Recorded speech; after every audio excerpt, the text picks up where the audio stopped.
Good morning Telangana. Welcome to T news headlines చూద్దాం. అమెరికాలో మరోసారి కాల్పుల కలకలం, త్రుటిలో తప్పించుకున్న ట్రంప్.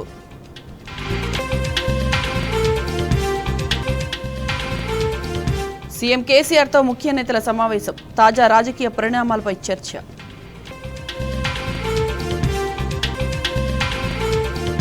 కాంగ్రెస్ పాలిత రాష్ట్రాల్లో హామీలన్నీ గాలికే, తెలంగాణలోనూ చేసిందేమీ లేదని కేటీఆర్ ఆగ్రహం. రేవంత్ చెప్పేవన్నీ అబద్ధాలే, రుణమాఫీ చేసేదాకా వదిలిపెట్టమన్న హరీష్ రావు. త్వరలో ఢిల్లీకి కొత్త సీఎం వస్తారన్న కేజ్రీవాల్, డ్రామా చేస్తున్నారని బీజేపీ కౌంటర్. కేరళలో నిఫా కలకలం, మలప్పురంలో ఒకరు మృతి.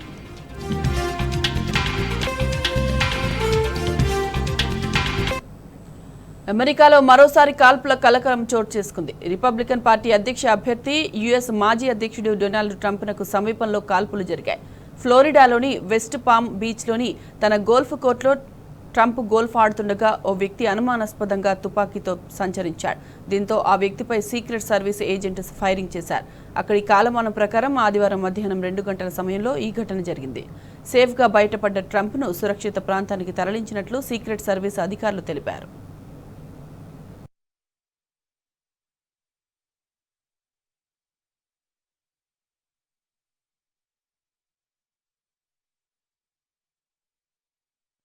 ట్రంప్నకు గోల్ఫ్ ఆడే అలవాటు ఉంది. ఎన్నికల ప్రచారం ముగించుకుని ఫ్లోరిడా చేరుకున్న ఆయన ఆదివారం గోల్ఫ్ ఆడుతుండగా గోల్ఫ్ క్లబ్ వద్ద ఓ వ్యక్తి ఆయుధంతో సంచరించాడు. ఆ సమయంలో గోల్ఫ్ కోర్టును పాక్షికంగా మూసేశారు. అనుమానితుడు కోర్టు కంచెలోకి ఆయుధంతో కనిపించడంతో భద్రతా సిబ్బంది కాల్పులు జరిపారు. దీంతో సదరు వ్యక్తి ఓ యుఎస్వి పారిపోగా వెంబడించి అతన్ని పట్టుకున్నారు. ఘటన ప్రాంతంలో AK-47 మోడల్ వంటి తుపాకీని స్వాధీనం చేసుకున్నట్లు పోలీసులు తెలిపారు. ఘటనలో ఎవరికీ ఎలాంటి గాయాలు కాలేదు. అయితే ట్రంప్ను లక్ష్యంగా కాల్పులు జరిగాయని తెలుస్తోంది. ఘటనపై సీక్రెట్ సర్వీస్ అధికారులు దర్యాప్తు చేపట్టారు.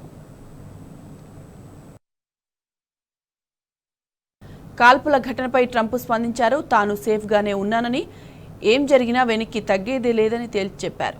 తాను ఎవరికీ లొంగి ప్రసక్తే లేదని స్పష్టం చేశారు. అటు కాల్పులను ఖండించిన డెమోక్రటిక్ పార్టీ అధ్యక్ష అభ్యర్థి కమలా హ్యారిస్ అమెరికాలో హింసకు తావులేదన్నారు. ఘటనకు సంబంధించి అధ్యక్షుడు బైడెన్కు అధికారులు సమాచారం అందించారు.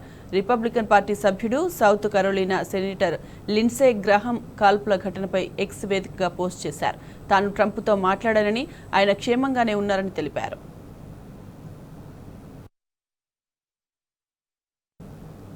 ట్రంప్పై ఈ ఏడాది జూలై నెలలోనూ కాల్పులు జరిగాయి. పెన్సిల్వేనియాలోని బట్లర్ పట్టణంలో ఎన్నికల ప్రచార సభలో ప్రసంగిస్తుండగా థామస్ మాథ్యూ క్రూక్స్ అనే యువకుడు కాల్పులు జరిపాడు. ఈ కాల్పుల్లో ట్రంప్ కుడి చెవి పైభాగం నుంచి తూటా దూసుకువెళ్లింది. వెంట్రుక వాసిలో ఆయన మృత్యువు నుంచి తప్పించుకున్నారు. ఈ ఘటనపై ప్రపంచమంతా ఒక్కసారిగా షాక్ గురైంది. తాజాగా ట్రంప్నకు సమీపంలో మళ్లీ కాల్పుల ఘటన చోటు చేసుకోవడంతో ఒక్కసారిగా కలకలం రేగింది.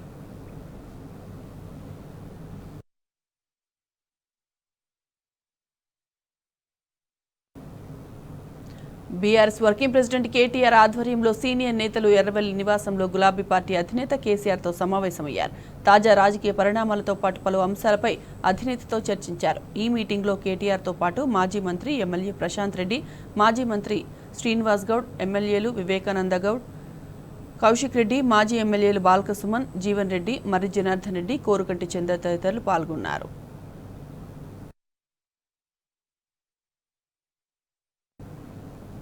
హైదరాబాద్లో తలపెట్టిన ఫార్మాసిటీ ప్రాజెక్టును కాంగ్రెస్ ప్రభుత్వం కొనసాగిస్తుందా లేదా అనే అంశంపై స్పష్టత ఇవ్వాలని సీఎం రేవంత్ రెడ్డిని బీఆర్ఎస్ వర్కింగ్ ప్రెసిడెంట్ కేటీఆర్ కోరారు. రాష్ట్ర హైకోర్టు సైతం ఈ ప్రాజెక్టును ప్రభుత్వం కొనసాగిస్తుందో లేదో స్పష్టత ఇవ్వాలని కోరిన నేపథ్యంలో కేటీఆర్ సైతం ప్రభుత్వాన్ని ఇదే అంశంపై ప్రశ్నించారు. వెంటనే ప్రభుత్వం ఈ అంశంపై విధానపరమైన నిర్ణయాన్ని వెల్లడించాలని డిమాండ్ చేశారు. ఈ మేరకు సీఎం రేవంత్ రెడ్డికి కేటీఆర్ లేఖ రాశారు.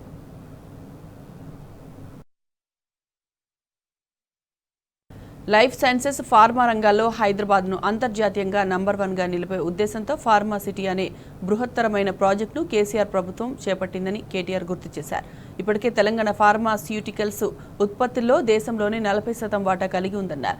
1000కి పైగా లైఫ్ సైన్సెస్ కంపెనీలకు రాష్ట్రం అడ్డాగా ఉందని, ఏటా $80 బిలియన్ విలువ చేసే ఉత్పత్తులను తెలంగాణ నుంచి తయారు చేస్తున్న విషయం ముఖ్యమంత్రికి తెలిసే ఉంటుందన్నారు. ఇలాంటి కీలక రంగాన్ని మరింత ప్రోత్సహిస్తే రాష్ట్రానికి ఆదాయం పెరగడంతో పాటు మన యువతకు భారీగా ఉపాధి అవకాశాలు కల్పించవచ్చన్నారు. ఈ ఉద్దేశంతోనే $9.7 బిలియన్ పెట్టుబడులు పెట్టే విధంగా తాము ఫార్మాసిటీ ప్రాజెక్టు ఏర్పాటు చేయాలని భావించామన్నారు.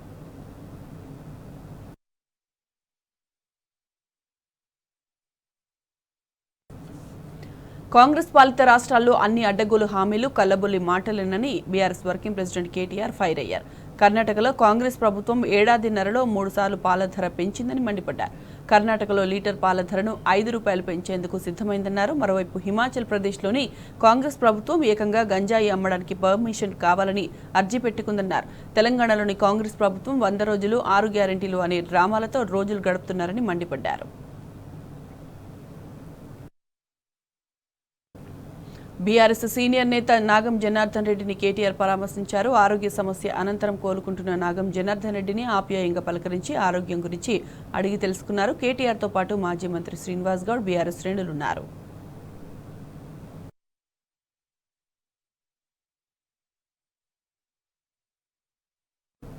ఇటీవల అనారోగ్యంతో మరణించిన బీఆర్ఎస్ నేత జిట్టా బాలకృష్ణారెడ్డి దశదిన కర్మకు బీఆర్ఎస్ వర్కింగ్ ప్రెసిడెంట్ కేటీఆర్ హాజరయ్యారు.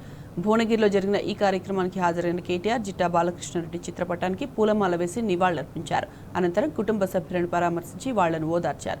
జిట్టాతో ఉన్న అనుబంధాన్ని కేటీఆర్ గుర్తు చేసుకున్నారు. తెలంగాణ ఉద్యమంలో ఎంతో ఉత్సాహంగా పాల్గొన్న జిట్టా బాలకృష్ణారెడ్డి లేరన్న నిజాన్ని నమ్మలేకపోతున్నామని చెప్పారు. ఈ కష్ట సమయంలో ధైర్యంగా ఉండాలని కుటుంబ సభ్యులకు సూచించారు. జిట్టా కుటుంబానికి బీఆర్ఎస్ పార్టీ అండగా ఉంటుందని భరోసానిచ్చారు.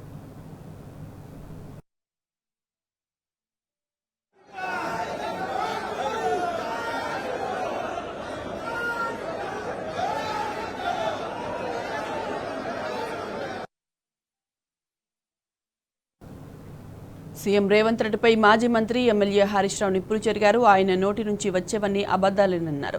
15 ఆగస్టు వరకు రుణమాఫీ చేస్తానని చెప్పి ఎందుకు చేయలేదని ప్రశ్నించారు. ముఖ్యమంత్రిగా ఉన్నప్పుడు బాధ్యతగా వ్యవహరించాలని సూచించారు. వైపరీత్యంతో వచ్చిన బురదను మాత్రం కడుక్కోవచ్చు, కానీ రేవంత్ రెడ్డి గారి అబద్ధాలు మాత్రం మోరీల కంపును మించిపోయినాయి. పొద్దస్తమానం అబద్ధాలే. చెప్పిన దాన్నే మళ్ళీ మళ్ళీ చెప్పడానికి ఆయనకు నిస్సిగ్గుగా మాట్లాడడం అలవాటైపోయింది. నాకు కాకుండా కనీసం నా కుర్చీ కన్నా మర్యాద ఇవ్వండి అని ఏడ్చినంత పనిచేసిండు రేవంత్ రెడ్డి గారు. మరి ఆ మర్యాద దక్కాలంటే నువ్వు మర్యాదగా వ్యవహరించాలి. నీ భాష మర్యాదగా ఉండాలి, నీ శైలి, నీ వ్యవహార శైలి మర్యాదగా ఉండాలి, నీ నడవడిక మర్యాదగా ఉండాలి. అప్పుడు నీ మర్యాద వస్తుంది. మాట్లాడేటివన్నీ బూతులు, చెప్పేవన్నీ అబద్ధాలు, ఇక మర్యాద రమ్మంటే యాడికేలు వస్తుంది రేవంత్ రెడ్డి గారు నీకు? నా గురించి పట్టుకొని ఏం భాష మాట్లాడిండో మీరందరూ కూడా చూశారు. తాటి చెట్టు అంతా పెరిగిండని, దూలమూల పెరిగిండని, దూడకున్నంత మెదడు లేదంటాడు, సన్యాసి అంటాడు, ఏడదాక్కున్నాడు అంటాడు. నాకు మాట్లాడరాకనా? నాకేమో కొంత మర్యాద, సంస్కారము ఎక్కడో అడ్డం వస్తూ ఉన్నాయి. నాకు అనరాదా? తాటి చెట్టు అంతా పెరిగినావంటే నువ్వు లిల్లీ పుట్టంతా లేవు అని నాకు అనరాదా? ఏంది నువ్వు నన్ను సన్యాసి అంటే నిన్ను సన్యాసి అనడం నాకేమైనా పెద్ద కష్టమైన పని? అది నువ్వు పదే పదే నా ఎత్తు గురించి దుర్భాషలాడుతూ ఉన్నాడు ఆయన. ఇప్పుడు నేను అనేది నా ఎత్తు మీద నీకెందుకయ్యా అంత ఈర్ష? నా ఎత్తు గురించి ఆలోచించడం మానేసి రైతుల గురించి ఆలోచించండి ముఖ్యమంత్రి గారు. నేను పొడిగే తెలంగాణ ఉద్యమం నన్ను ఇంకింత పొడుగు చేసింది, కానీ నువ్వేంది? నీ బుద్ధి కురచ, నీ చరిత్ర కురచ, నీ భాష కురచ, నీ కురచతనం వల్ల కలిగిన ఆత్మన్యూన్యతా భావం వల్ల పదే పదే నువ్వు నా పొడుగు గురించి మాట్లాడి నీ విలువ నువ్వు తగ్గించుకుంటున్నావు రేవంత్ రెడ్డి గారు. బంద్ చేయి, ఊకే చిల్లర మాటలు బంద్ చేసి రైతుల గురించి ఆలోచించు, రాష్ట్రం గురించి ఆలోచించు, ప్రజల గురించి ఆలోచించు, ప్రజలకు ఏం చేయాలనో ఆలోచించు. నేను తాటి చెట్టు అంతా ఎదిగినా అని మాట్లాడుతున్నావు. అవును ఎదిగిన, తప్పేమన్నా? దేవుడు ఇచ్చిండు నాకు. నువ్వు వెంపల చెట్టు అంతా కూడా ఎదగలే కదా. నీకు దేవుడు గంతే ఇచ్చిండు. ఊకే దాని గురించి మాట్లాడితే ఏమొస్తుంది? ఒక ముఖ్యమంత్రిగా రాష్ట్రంలో ప్రజలకు మేలు చేయడం గురించి మాట్లాడు. నీకు ప్రజలు ఒక గొప్ప అవకాశం ఇచ్చిండ్రు, అది పనిలో రూపించు. అటున్న సూర్యుడు ఇటు పొడిచినా, ఎవడున్నా ఎవడు లేకపోయినా 15 ఆగస్టు కల్లా రుణమాఫీ పూర్తి చేస్తా అన్నావు. అయిందా రుణమాఫీ? ఎందుకు చిల్లర మాటలు మాట్లాడుతున్నావు? ఏ ఊరికి పోదాం? నీ కొండారెడ్డిపల్లికి పోదాంపా. డేట్ చెప్పు, టైము చెప్పు, నేను వస్తా. నీ కొండారెడ్డిపల్లి చౌరస్తాలు అడుగుదాం. నీ ఊర్లో రుణమాఫీ అయిందేమో రైతుల్ని అడుగుదాంపా. లేదు నేను చెప్తా, ఇగో నేను మా ఊర్లో నా నియోజకవర్గంలో తయారు చేయించిన సిద్దిపేట రూరల్ మండలం వెంకటాపూర్ గ్రామం ఇంటింటికి పంపించి నేను సర్వే చేయించిన. ఆ గ్రామంలో ఇప్పటి వరకు ఎంతమందికి రుణమాఫీ అయింది, ఎంత డబ్బు అయింది, ఎంతమందికి కాలేదు వివరాలు తెప్పించిన. వెంకటాపురం గ్రామం సిద్దిపేట మండలం రుణమాఫీ జరిగింది 122 మందికి, జరగంది 82 మందికి రుణమాఫీ జరగలేదు. ఇందులో జరిగిన రుణమాఫీ ఎంత అంటే 1,13,74,552 రూపాయలు. జరగని డబ్బు ఎంత అంటే 1,05,40,645 రూపాయలు. 82 మందికి ఇంకా 1,05,40,645 రూపాయల రుణమాఫీ జరగవలసి ఉన్నది. నువ్వు జరిగింది అని నోరు పెద్దగా చేసుకున్నంత మాత్రాన, నోటికి వచ్చినట్టు మాట్లాడినంత మాత్రాన జరగదు కదా. నిజంగా రుణమాఫీ జరుగుంటే సురేందర్ రెడ్డి గారు అనే రైతు ఎందుకు ఆత్మహత్య చేసుకుంటాడు? ఆ రైతు ఆత్మహత్య కారణం నువ్వు, నీ ప్రభుత్వ విధానాలు, నీ ఫెయిల్యూర్. అది సురేందర్ రెడ్డి గారి ఆత్మహత్య ప్రభుత్వ హత్య. రేవంత్ రెడ్డి ముఖ్యమంత్రిగా ఫెయిల్యూర్ కావడం వల్ల జరిగిన హత్య అని నేను చెప్పక తప్పడం లేదు.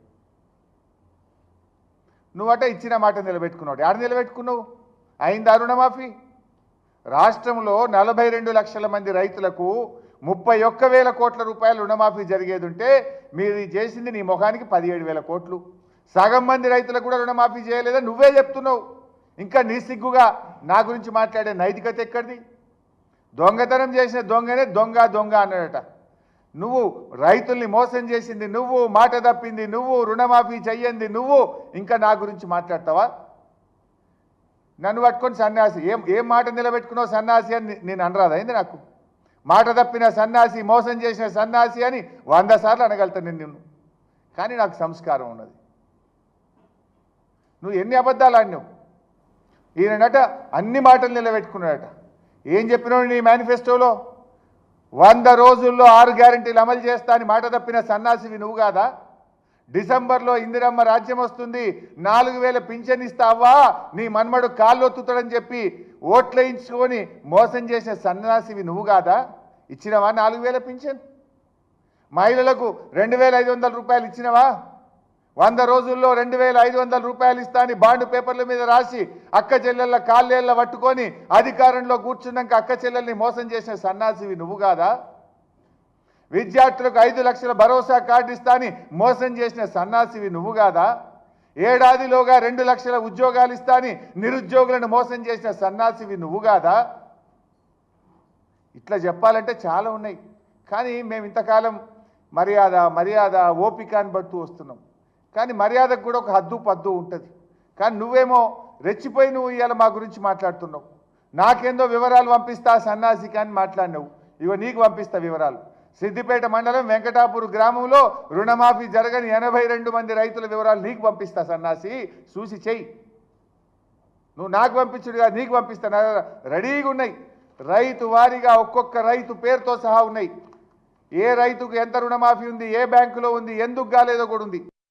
రుణమాఫీ గాంధీ ఘటనలపై సీఎం మంత్రులు విరుద్ధ ప్రకటనలు చేయడంపై విమర్శలు వ్యక్తమవుతున్నాయి. పొంతలనిన్ని వ్యాఖ్యలతో కాంగ్రెస్లో గందరగోళం నెలకొంది.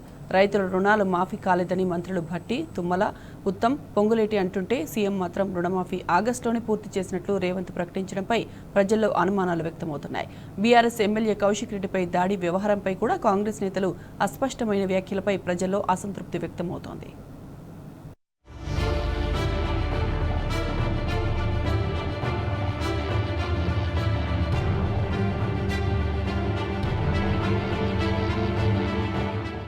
కాంగ్రెస్ ప్రభుత్వంలో ముఖ్యమంత్రి రేవంత్ రెడ్డికి మంత్రులకు మధ్య గ్యాప్ ఉన్నట్లు కొద్ది రోజులుగా ప్రచారం జరుగుతుంది. అందుకు తగ్గట్టుగానే చాలా సందర్భాల్లో ఒకే అంశంపై రేవంత్ మంత్రులు పరస్పర విరుద్ధంగా మాట్లాడుతున్నారు. రుణమాఫీ చేశామని సీఎం అంటుంటే త్వరలోనే పూర్తి చేస్తామని మంత్రులు చెబుతున్నారు. గాంధీ బీఆర్ఎస్ ఎమ్మెల్యేనే అని మంత్రులు అంటుంటే తమ వాడేనంటూ ముఖ్యమంత్రి ప్రకటిస్తున్నారు.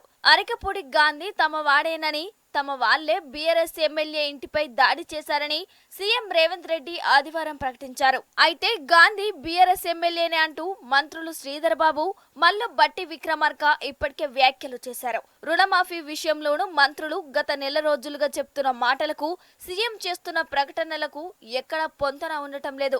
ఒకే అంశంపై సీఎం రేవంత్ రెడ్డి, మంత్రులు విరుద్ధ ప్రకటనలు చేయటం కాంగ్రెస్ పార్టీలో చర్చనీయాంశమైంది. రేవంత్ రెడ్డి ఇటు ప్రభుత్వ పరంగా అటు పార్టీ పరంగా తీసుకుంటున్న నిర్ణయాలపై ఇతర మంత్రులు, నేతలతో చర్చిస్తున్నారా లేదా అనే సందేహాలు వ్యక్తమవుతున్నాయి.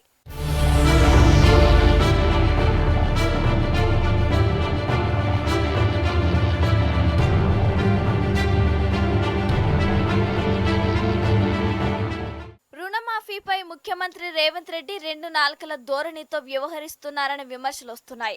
ఒకవైపు రుణమాఫీ పూర్తి చేశామని చెప్తున్న ముఖ్యమంత్రి, మరోవైపు 2 లక్షలకు పైగా రుణాలు ఉన్న రైతులు ఆపై మొత్తాన్ని చెల్లించిన వెంటనే మాఫీ చేస్తామని ప్రకటించారు. సీఎం తాజా వ్యాఖ్యల ప్రకారం ఇంకా రుణమాఫీ మొత్తం పూర్తి కాలేదని స్పష్టమవుతుంది. 2 లక్షల లోపు రుణాలు కలిగిన రైతుల్లో కూడా చాలా మందికి పలు సమస్యలతో మాఫీ కాలేదు.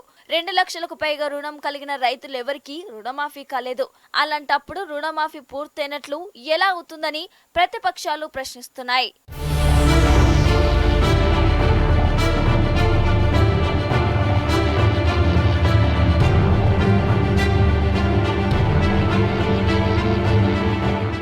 ప్రభుత్వ లెక్కల ప్రకారం రుణమాఫీకి అర్హత కలిగిన రైతుల సంఖ్య 42 లక్షలు. వీరికి రుణమాఫీ చేసేందుకు 31,000 కోట్లు అవసరమని ప్రభుత్వం గతంలోనే వెల్లడించింది. ఇప్పటి వరకు 3 విడతల్లో 23 లక్షల మందికి రుణమాఫీ చేయగా ఇందుకోసం 18,000 కోట్లు ఖర్చు చేసింది. ఇంకా 19 లక్షల మంది రైతులకు 13,000 కోట్లు మాఫీ చేయాల్సి ఉంది. 2 లక్షల లోపు రుణం ఉన్న సుమారు 4 లక్షల మందికి మాఫీ కాలేదని తెలిసింది. రేషన్ కార్డు లేకపోవటం, ఆధార్ కార్డు, బ్యాంకు ఖాతాల్లో తప్పులు ఉండటం తదితర కారణాలతో వీరికి రుణమాఫీ కాలేదు. 2 లక్షలకు పైగా రుణం ఉన్న రైతులకు ఎప్పుడు మాఫీ అవుతుందో చెప్పలేని పరిస్థితి నెలకొంది. 2 లక్షలకు పైగా ఉన్న రుణాన్ని బ్యాంకుల్లో చెల్లించిన వెంటనే మాఫీ చేస్తామని చెప్తున్న ప్రభుత్వం ఇందుకు ఎలాంటి గడువు విధించలేదు. దీనికి తోడు 2 లక్షలకు పైగా ఉన్న మొత్తాన్ని ఇప్పుడే చెల్లించొద్దని, తాము చెప్పినప్పుడే చెల్లించాలని వ్యవసాయ శాఖ మంత్రి తుమ్మల నాగేశ్వరరావు ప్రకటిస్తున్నారు. ఈ నేపథ్యంలో వీరికి రుణమాఫీ ఎప్పుడవుతుంది, అసలు అవుతుందా లేదా అనే సందేహాలు వ్యక్తమవుతున్నాయి. ఈ విధంగా ఆగస్టు 15లోగా రైతులందరికీ 2 లక్షల రుణమాఫీ చేస్తామని మాట తప్పిన సీఎం రేవంత్ రెడ్డి, మాజీ మంత్రి హరీష్ రావు రాజీనామాను కోరటం విడ్డూరంగా ఉందని ప్రతిపక్షం విమర్శిస్తుంది. ఏ మొహం పెట్టుకొని హరీష్ రావును రాజీనామా కోరుతారని ప్రతిపక్షం ప్రశ్నిస్తుంది.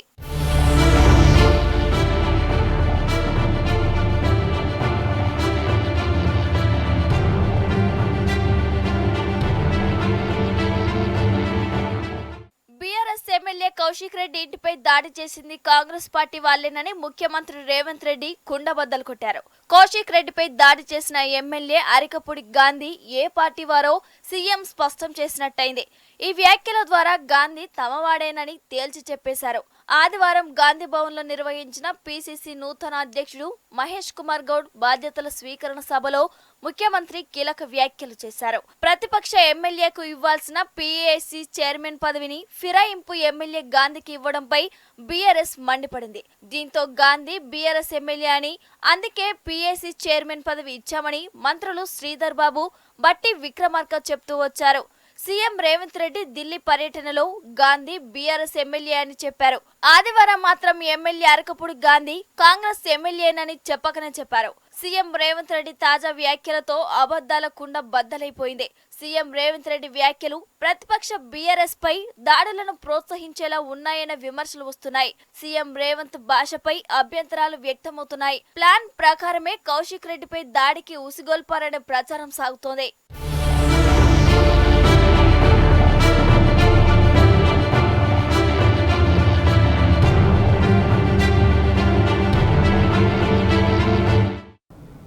బీఆర్ఎస్ వర్కింగ్ ప్రెసిడెంట్ కేటీఆర్ పై అవాకులు చవాకులు పేలిన ఎమ్మెల్యే రాజేందర్ రెడ్డిపై మాజీ ఎమ్మెల్యే వినయ్ భాస్కర్ మండిపడ్డారు. అడ్డిమార్ గుడ్డి దెబ్బలో గెలిచిన వాళ్లకు కేటీఆర్ను విమర్శించే స్థాయి ఉందా అని ప్రశ్నించారు. రాజేందర్ రెడ్డి బతుకు ఉమ్మడి వరంగల్ జిల్లా ప్రజలకు తెలుసన్నారు. పైరవేలి చేసుకుని బతికే నీచమైన చరిత్ర రాజేందర్దని తేల్చి చెప్పారు. సొంత పార్టీ వాళ్లనే బ్లాక్మెయిల్ చేసిన చరిత్ర ఆయనదని ఆరోపించారు. గాలివాటంలో గెలిచిన రాజేందర్ రెడ్డి గాలి మాటలు బంద్ చేయాలని వినయ్ భాస్కర్ హితవు పలికారు. సందట్లో సడేమియా అన్నట్టు ఎవరు ఆ పార్టీలో గుర్తింపు పొందని నాయకులు, అడ్డిమారు గుడ్డి దెబ్బలో గెలిచిన నాయకులు ముఖ్యమంత్రి మెప్పు పొందేదానికి, ముఖ్యమంత్రి కుటుంబ సభ్యులతో దేశ విదేశాలలో తిరుక్కుంటూ ప్రజల దృష్టిని మళ్లించేదానికి, నియోజకవర్గంలో ప్రజా సమస్యలను లేవనెత్తి ప్రజలు అడుగుతున్న వాటికి సమాధానం చెప్పక ఈ మధ్య కాలంలో అడ్డిమారు గుడ్డి దెబ్బగా గెలిచినటువంటి వరంగల్ వెస్ట్ నియోజకవర్గం నుంచి ప్రాతినిధ్యం వహిస్తున్న రాజేందర్ రెడ్డి గారు కేటీఆర్ గారిని విమర్శించే స్థాయికి ఎదిగిండా అని చెప్పి ప్రజలందరూ కూడా నవ్వుకుంటున్నారు. ప్రత్యేకించి ఓరుగల్లు లాంటి ఓరుగల్లు ప్రజలందరూ కూడా నీ మాటలు, నీ చేష్టలు, నీ డ్రామాలు చూసి మరి నవ్వుకుంటున్నారు. నీ డ్రామాలు, నీ రాజకీయ చేష్టలు వరంగల్ జిల్లా నియోజకవర్గం కాదు, ఉమ్మడి వరంగల్ జిల్లాకు తెలిసిన విషయాలు. నీ చరిత్ర జిల్లా ప్రజలందరూ కూడా చెప్తారు. నువ్వు ఒక రాజకీయ బ్రోకరు. పొన్నాల లక్ష్మయ్య దగ్గర గెస్ట్ హౌస్కు వారు వస్తుందంటే పడిగాపుల కాసి పైరవీల కోసము ఛాయలు అందించి పైరవీలు చేసుకొని పబ్బం గడుపున్నటువంటి నీచమైనటువంటి చరిత్ర రాజేందర్ రెడ్డి నీది. ఇప్పటికే చాలాసార్లు చెప్పినాం, అదొక ఎలైట్ అయినటువంటి కాన్స్టిట్యున్సీ, ఇంటెలెక్చువల్స్ ఉన్నటువంటి కాన్స్టిట్యున్సీ, జర ఉందాగా ప్రవర్తించు. ఎప్పటికీ నీది బ్లాక్మెయిల్ రాజకీయమే. ఎప్పుడు ఎన్నికలు వచ్చినా కూడా మరి మీ పార్టీ వాళ్ళనే బ్లాక్మెయిల్ చేస్తూ నామినేషన్ వేసి విత్డ్రా చేసుకొని పైసలు దండుకున్న చరిత్ర నీది.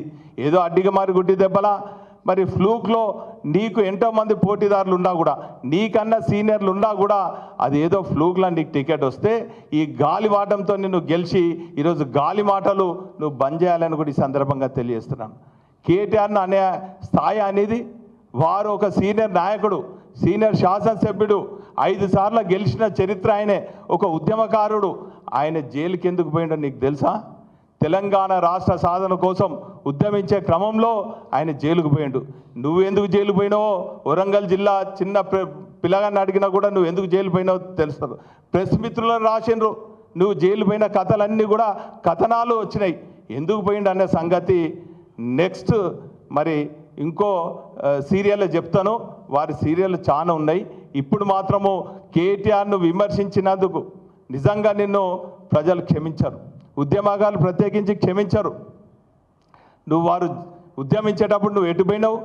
ఉద్యమకారుల మీద నువ్వు తుపాకీ లేపితే నీ గుండాలను నిన్ను ఉరికిస్తుంటే మైబాద్ రైల్వే స్టేషన్లో ఒక క్యాబిన్లో దాక్కున్నటువంటి నీచమైనటువంటి చరిత్ర నీది. ఉద్యమకారు గురించి మాట్లాడతావా? మా కేటీఆర్ గారు మరి తెలంగాణ రాష్ట్ర సాధన కోసము విదేశాలలో పెద్ద నౌకరి ఇచ్చిపెట్టుకొని, లక్షలాది వస్తున్నటువంటి నౌకరి ఇచ్చిపెట్టుకొని మరి ఈరోజు ఉద్యమం చేసి తెలంగాణ రాష్ట్ర సాధన కోసము ఉద్యమించినటువంటి నాయకుడు. తెలంగాణ ప్రజల ఆకాంక్ష మేరకు రాజీనామాలు చేస్తే రాష్ట్రం వస్తుందంటే మరి గట్టి బొరకతో సమానంగా రాజీనామాలు చేసి మరి రాష్ట్రాన్ని తీసుకొచ్చిన గొప్ప నాయకుడు. ప్రత్యేకించి యువకులకు స్ఫూర్తి ఇచ్చినటువంటి నాయకుడు. యువకుల్లో ఒక వారి ఆకాంక్షల మేరకు పనిచేసినటువంటి నాయకుడు. దేశ విదేశాల్లో ఉన్నటువంటి ఐటీ కంపెనీలను కూడా వారు ఐటీ శాఖ మంత్రిగా అయిన తర్వాత మరి హైదరాబాద్కు అనేక కంపెనీలు తీసుకొచ్చిండ్రు. స్థానిక యువకులకు ఉపాధి అవకాశాలు కల్పించినటువంటి గొప్ప చరిత్ర కేటీఆర్ది. కానీ ప్రజలు గమనిస్తున్నారు, ఉద్యమకారులు గమనిస్తున్నారు. ఏ వర్గానికి అయితే మీరు హామీ ఇచ్చిండ్రో ఆ వర్గం అంతా కూడా తిరగబడే రోజు ఆసన్నమైంది. తెలంగాణలో ప్రజాస్వామ్యం కూని అయిందని మండిపడ్డారు బీఆర్ఎస్ నేత ఎర్రోళ్ల శ్రీనివాస్. ప్రజా సమస్యలపై అడిగితే కేసులు పెట్టి అరెస్టు చేస్తున్నారని మండిపడ్డారు. తెలంగాణలో మాట్లాడే స్వేచ్ఛ లేదని తెలిపారు. ఇందిరమ్మ పాలన కాదు, ఎమర్జెన్సీ పాలన కొనసాగుతుందని ఎర్రోళ్ల శ్రీనివాస్ గుర్తు చేశారు. గాంధీ గారి ఎపిసోడ్ మొత్తంలో రాష్ట్ర ముఖ్యమంత్రి వెనకాల ఉన్నాడు అని ముఖ్యమంత్రి గారి మాటలతో చాలా స్పష్టంగా అర్థమైపోయింది. నిన్నటి మొన్నటి వరకేమో మేం చెప్పినాం, ప్రజలకు కొద్దిగా నమ్మకం లేకుండే. ఈరోజు ముఖ్యమంత్రి గారే మీరు ఏదైనా చూసుకోండి, ఎవరికి భయపడకండి అని అంటున్నారంటే ఇది ప్రజలు చేసుకున్న దురదృష్టం. ఇది ఇందిరమ్మ పాలన కాదు, ఇది ఎమర్జెన్సీ పాలన. ఇది ప్రజాపాలన కాదు, ఇది నిరంకుశత్వ పాలన. ఈ రాష్ట్రంలో బాధ్యతగా వ్యవహరించాల్సినటువంటి ముఖ్యమంత్రి గారు బాధ్యత రహితంగా నిండు సభలో మాట్లాడిండు. మారిండేమో అనుకున్నాం, మళ్ళీ కూడా అదే మాట్లాడుతుండే. ఎవడు అడ్డం వస్తాడో ఎవరికి భయపడే ప్రసక్తి లేదు, కొట్టండి అని. ప్రపంచ దినోత్సవ ప్రజాస్వామ్యం రోజు ప్రజాస్వామిక విలువలు, ప్రజాస్వామ్యం తెలంగాణలో కూని అయింది అనడానికి నిలువెత్తు నిదర్శనం ఇవాళ ముఖ్యమంత్రి గారి మాటలు. దాన్ని తీవ్రంగా ఖండిస్తూ ఉన్నాం. గాంధీ గారికి ఎట్లొచ్చింది పబ్లిక్ అకౌంట్ చైర్మన్, ఎట్లొచ్చింది అంటే ఇలా కాంగ్రెస్ వాళ్ళు మాట్లాడుతుండ్రు, ఇలా ప్రతిపక్షంలో ఉన్నాడు కాబట్టే పబ్లిక్ అకౌంట్ చైర్మన్ వచ్చిందట. నిజమే, ప్రజలందరూ తెలుసుకోవాలి. కాంగ్రెస్ పార్టీ చెప్తున్నటువంటి మాటలు ప్రజలు ఆలోచన చేయాలి. గాంధీ గారు ప్రతిపక్షంలో ఉన్నాడు కాబట్టే Arikepudi Gandhi public account chairman పదవి వచ్చింది. అదేవిధంగా దానం నాగేందర్ ప్రతిపక్షంలో ఉన్నాడు కాబట్టే కాంగ్రెస్ పార్టీ నుండి సికింద్రాబాద్ పార్లమెంటు సభ్యునిగా పోటీ చేసిండు. పోచారం శ్రీనివాసరెడ్డి ప్రతిపక్షంలో ఉన్నాడు కాబట్టే ఆయనకు ప్రభుత్వ వ్యవసాయ సలహాదారుడిగా క్యాబినెట్ హోదా ఇచ్చి పదవి ఇచ్చిండ్రు. అదేవిధంగా కడియం శ్రీహరి గారు ప్రతిపక్షంలో ఉన్నాడు కాబట్టే ఆయన కూతురికి వరంగల్ కాంగ్రెస్ ఎంపీ టికెట్ ఇచ్చి గెలిపించింది. పట్నం మహేందర్ రెడ్డి గారు ప్రతిపక్షంలో ఉన్నాడు కాబట్టే ఆయన భార్యకు మల్కాజ్గిరి ఎంపీ టికెట్ ఇచ్చి పోటీ చేయించింది. గుత్తా సుఖేందర్ రెడ్డి గారు ప్రతిపక్షంలో ఉన్నాడు కాబట్టే అందుకే ఆయన కొడుకు డైరీ కార్పొరేషన్ పదవి వచ్చింది. ఈ ఎమ్మెల్యేలు, ఎమ్మెల్సీలు, కేకే కూతురు లాంటి వాళ్ళందరూ కూడా కాంగ్రెస్ పార్టీలో ఉన్నారు కాబట్టే కేకే కూతురు కానీ హైదరాబాద్ మేయరు, వరంగల్ జిల్లా మేయర్ ఇద్దరు ప్రతిపక్షంలో ఉన్నారు కాబట్టే వీళ్ళందరూ కలిసి గుడి దగ్గర పోయి గుళ్ళే దేవుని కలిస్తే గుళ్ళో ఉన్నటువంటి కణువని తీసి వీళ్ళందరూ మెడలేసిండ్రు. ఇది కాంగ్రెస్ పార్టీ చెప్తున్నటువంటి నీతులు. ఇది ప్రజలు తెలుసుకోవాలి. విష జ్వరాలు జగిత్యాల జిల్లాను వణికిస్తూనే ఉన్నాయి. వేల సంఖ్యలో జ్వర పీడితులు, వందల సంఖ్యలో డెంగీ బాధితులతో జిల్లా అతలాకుతలమవుతోంది. జగిత్యాల జిల్లా వ్యాప్తంగా సుమారు 2,50,000 ఇళ్లలో 9 సార్లు జ్వర సర్వే నిర్వహించగా 57,000కు పైగా ప్రజలు తీవ్ర విష జ్వరంతో బాధపడుతున్నట్లు అధికారులు గుర్తించారు. దీన్ని బట్టే జిల్లాలో విష జ్వరాల తీవ్రత ఏ స్థాయిలో ఉందో అర్థం చేసుకోవచ్చు.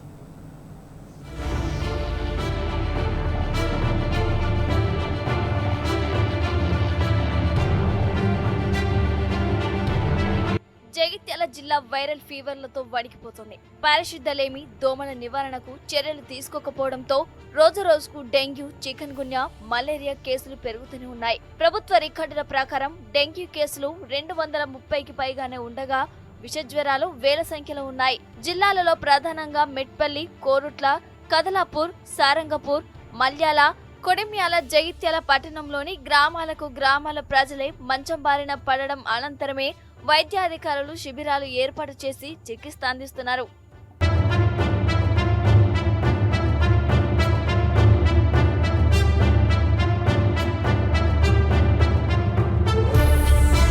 ఇక్కడ పరిశుద్ధత కరెక్ట్ లేదు. దోమల వల్ల వీడికి భారత భీమరాజన్ చనిపోయిండు, తర్వాత బోధనపు లక్ష్యం చనిపోయిండు, తర్వాత ఏనుగుల రామచంద్రం చనిపోయిండు, తర్వాత కోతుల పోషయ్య చనిపోయిండు, కోతుల సన్నాపు రాజ్యం ఆయన చనిపోయిండు. ఇక్కడ మోర్లు ఏవి కూడా కరెక్ట్ లేక ప్రతి ఒక్క ఇబ్బందులు పడుకుంటా మాకు ఏ నాదులు లేక ఒక తిప్పన్నపేట గ్రామ పంచాయతీ జగిత్యాలకు దగ్గర ఉండి కూడా మేము ఏమీ లేనట్టుగా మాకు వ్యవస్థ జరుగుతుంది.